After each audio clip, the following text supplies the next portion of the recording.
Hi, I'm Susan from Sunrise Quilt Studio. Today I wanted to talk a little bit about stitch in the ditch and how it makes a difference in your quilting. Now, there is no rule, so to speak, that things have to be stitched in the ditch, and a lot of that is just personal preference and the look that you like and how much time you want to put into your quilt. Now, I normally will stitch in the ditch. I do that to stabilize the quilt top. I will go through and stitch in the ditch around each block, and then I'll go back to the top of the quilt and do my detail quilting. For me, that helps me keep the quilt square and flat. To me, that's a lot less trouble than doing all my detail quilting and get to the bottom of the quilt and have a lot of fullness that I have to work in. And that's what happens to me because I normally quilt pretty densely. So if you don't quilt this densely and you don't have that problem, then there's probably no issue with you whether you stitch in the ditch or not. It probably isn't anything that you worry about or even think about. But I wanted to show you a little bit of difference in a couple of the blocks in this quilt. This one that I'm focused in on now, this one has been stitched in the ditch. Excuse me. It has been stitched around the ovals here in this black pieced area here. And you can see this block lays pretty flat, and it looks really nice. Now the block next to it is also stitched in the ditch. And you can see, might see that one a little bit easier because it's a lighter color. And I started working on this quilt thinking I was not going to stitch in the ditch on this quilt because of these ovals being so small and there being so many seams in these points where the ovals meet. I thought I'd be breaking a lot of thread and it would just be a hassle for me. But the more I worked through this quilt, the way I was stabilizing it as I was doing the stitching, the detail stitching in the ovals. I was doing some swirls, and as I worked through the quilt I didn't like the look that I was getting, and I'll show you a little bit up here on the blocks ahead of that. Okay, I was just going across each row right in here, and I was doing this stitch all the way across the quilt, and I'm seeing a lot of puffiness here, and I'm starting to worry that this quilt isn't going to look the way I want it to look when I get done.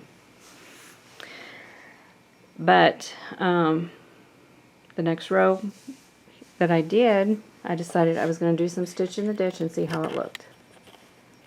And this is where I was here. And I do like this look better, but I'll tell you, this was a real hassle because at almost every single intersection here, my thread would break, because it had a lot of trouble going from this section to this section, having to go through this point where there's multiple layers of fabric, and the thread would break every time just from the friction of that needle going through so much fabric and pulling the thread through it. It would just break it. So I decided that I think on this quilt I am not going to stitch in the ditch. I'm going to just leave it, and so that it'll all look like this block here, which isn't bad, it's just not the look I was going for.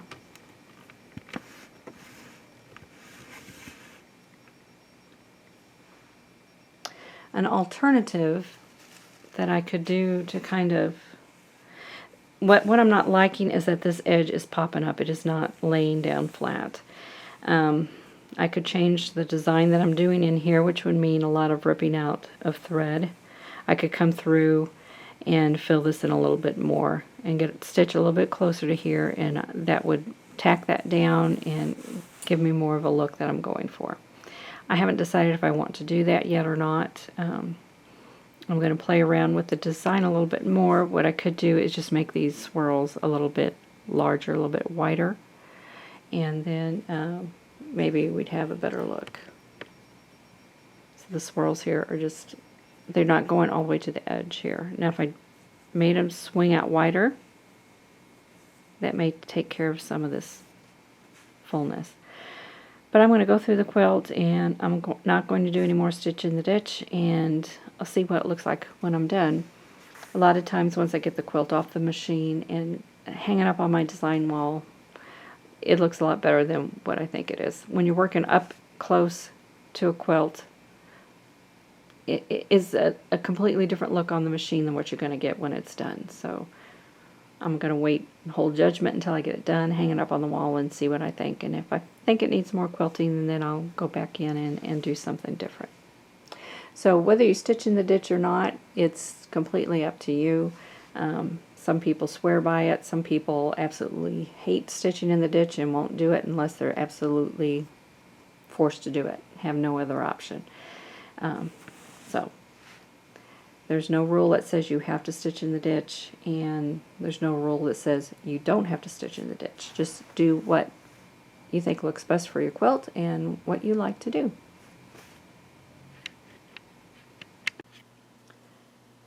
I've done about a third of the quilting on this quilt top now, and I wanted to show you what it looks like at this point.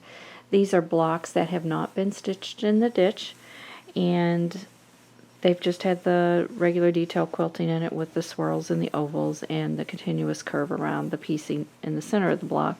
And I actually think it looks okay. I think all my worries about it being too puffy in this area have been resolved. There's no extra puffiness here. The batting I'm using is an 80/20 batting, and it quilts up really well on these vintage tops. So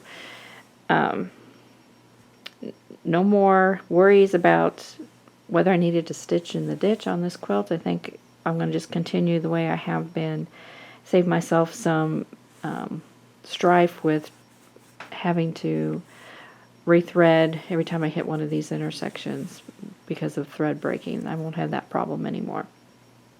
So I will show you in another video the completed top, and I hope this was a little helpful for you, this little video. And if you have any questions about Stitch in the Ditch, please put them in the comments below. Thank you. Thanks for watching. For more quilting ideas, click on the video links. And to keep up with my newest projects, click on the subscribe button. I hope to see you again soon.